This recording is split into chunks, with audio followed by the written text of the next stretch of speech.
श्रीकला या चॅनलवर आपले स्वागत आहे। आज आपण बघणार आहोत भगवान विष्णूंचा पाचवा अवतार वामन अवतार। आपण मत्स्य, कूर्म, वराह आणि नृसिंह या 4 अवतारांचा विचार केला आहे। आता आपण वामन अवताराबद्दल विचार करूया। नृसिंह अवतारामध्ये पाहिले आहे की प्रल्हादाला भगवंताने राज्यावर बसवले आणि त्याने चांगल्या रीतीने राज्य केले। त्याच्यावर भारतीय वैदिक विचारांचा फार मोठा प्रभाव होता। त्याने प्रचार प्रसारासाठी प्रयत्न केले। त्यानंतर त्याचा मुलगा विरोचन नास्तिक निघाला। त्याच्यात प्रल्हादाचे गुण नसल्याने तो राज्य करण्यात अयशस्वी झाला। तो अयोग्य असल्याने त्याला यश मिळाले नाही। विरोचनाचा मुलगा बली बुद्धिमान आणि राजनीतीत निपुण होता। त्याला माहीत होते की हिरण्यकश्यपू शक्तीच्या जोरावर जबरदस्तीने लोकांवर राज्य करत होता, म्हणून त्याला यश मिळाले नाही। परंतु प्रल्हादासारखी भक्ती आणि संस्कार बलीमध्ये नव्हते। बली राजनीतिज्ञ होता। तो फार चतुर व लबाड होता। त्याने प्रत्येक ठिकाणी गुणवान लोकांना एकत्र करून मान देऊन त्यांना मदत करून आपलेसे करून घेतले होते। कर्मकांडी ब्राह्मणांना खुश करून दक्षिणा जास्त देऊन यज्ञामध्येच अडकवून ठेवले। त्याने दुःखी व पीडित लोकांना प्रसन्न केले होते। ते म्हणायचे की बली फार महान आहे, आमचा संरक्षक आहे। त्याने लोकांमध्ये सहानुभूती निर्माण केली होती। बलीच्या शिक्षण पद्धतीचे प्रमुख शुक्राचार्य होते। बलीने ब्राह्मणाच्या हातून शिक्षणाचे काम ओढून घेऊन राजसत्तेच्या हाती सोपवले। त्यामुळे ब्राह्मण दुर्बल आणि लाचार बनले। क्षत्रिय व वैश्य निस्तेज झाले। जीवन विकासाचे शिक्षण नव्हते म्हणून निष्ठा टिकत नव्हती। वामन अवताराची अशी एक पौराणिक कथा आहे की राजा बली अतिशय धार्मिक आणि सात्विक होता। तो मोठमोठे यज्ञ करत होता। त्याचे इंद्राशी शत्रुत्व होते। तो इंद्रपद घेईल या भीतीने इंद्राचे रक्षण करण्याची जबाबदारी विष्णूंनी घेतली आणि ते वामन रूप घेऊन यज्ञात गेले। लंगोटी नेसलेल्या या बटूला पाहून बली म्हणाला, तुला जे मागायचे असेल ते माग। बटूने सांगितले की मला केवळ 3 पावले भूमी पाहिजे। बली म्हणाला, मी देईन। शुक्राचार्य बलीला म्हणाले की असे करू नकोस, बटूच्या रूपाने हा साक्षात विष्णू आला आहे, हा तुला मारून टाकेन। तेव्हा बली म्हणाला, काही हरकत नाही, विष्णूच्या हातून मरणे वाईट आहे का? तो माझ्याकडे मागायला आला आहे। तो जे मागेल ते मी देण्यास तयार आहे। वामनाने भूमी मोजायला सुरुवात केली तेव्हा एका पायाने पृथ्वी दुसऱ्या पायाने त्रिभुवन व्यापले आणि विचारले, तिसरे पाऊल कुठे ठेवू? दिलेले वचन पाळले पाहिजे, म्हणून बलीने म्हटले, माझ्या डोक्यावर ठेव। तिसरे पाऊल डोक्यावर ठेवताच तो पाताळात ढकलला गेला।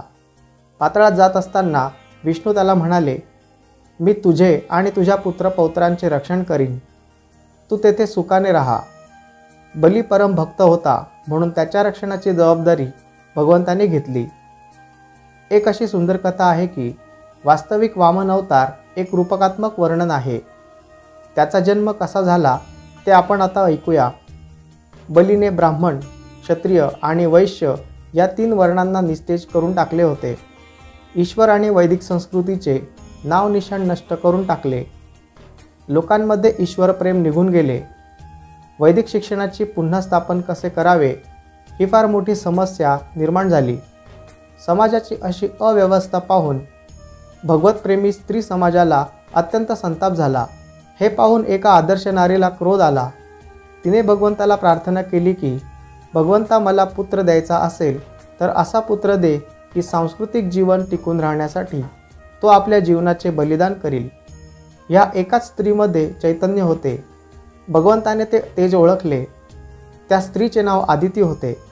भगवंतांना वाटले की मला जन्म घेण्यासाठी हेच योग्य स्थान आहे आणि या योग्य क्षेत्रातच आदितीच्या पोटी भगवान विष्णूने जन्म घेतला। आदितीची निष्ठा आणि कश्यपांची तपश्चर्या यामुळे भगवंताने आदितीच्या पोटी जन्म घेतला। त्याचेच नाव वामन। वामन हा लहानपणापासूनच साहसी, प्रभावशाली आणि बुद्धिमान होता। त्याने पाहिले की समाजात प्रभुनिष्ठा निर्माण करणे फार कठीण आहे, कारण लोक जडवादी बनले होते। ते शिक्षण घेत नव्हते, म्हणून वामनाने या शिक्षण प्रणालीचा मुळावरच प्रहार करण्याचा विचार केला। त्याने स्वतःची एक अभिनव शिक्षण प्रणाली सुरू केली. त्याने मुलांना एकत्र करणे सुरू केले. तो मुलांशी सात्विक विचारांची चर्चा करत असे. तो मुलांना फिरायला घेऊन जात होता. थोड्याच काळात वामन मोठा झाला. वामनाचा जन्म होताच शुक्राचार्यांनी भविष्यवाणी केली होती आणि बलीला म्हटले होते की वामन तुला मारून टाकेन.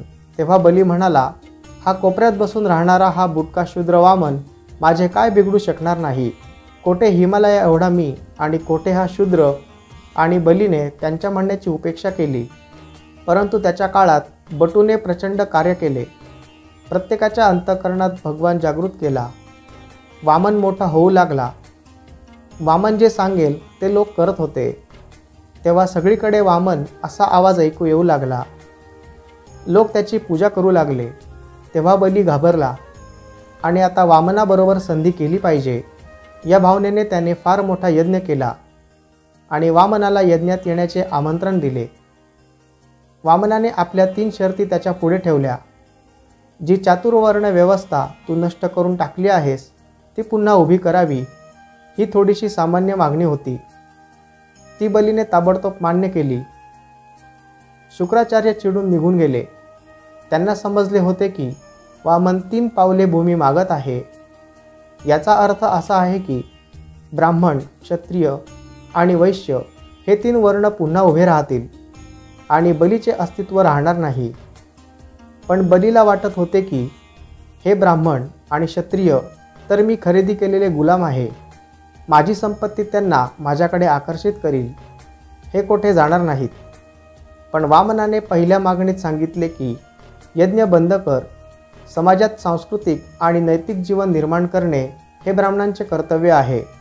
तुझ्या यज्ञामुळे ब्राह्मणांना या कर्तव्याचा विसर पडला म्हणून यज्ञ बंद कर. ब्राह्मण सत्ता पुन्हा उभी कर. शुक्राचार्याच्या पद्धतीला राजाश्रय देऊ नकोस. बलीने हे कबूल केले. दुसरी मागणी मागितली की सगळ्या ठिकाणी राज्यकारभार करणारे क्षत्रिय जडवादी नसून ईश्वरवादी असले पाहिजेत. दैवी शक्ती असणाऱ्यांच्या हातात राज्यकारभार असला पाहिजे. बलीने हे पण कबूल केले.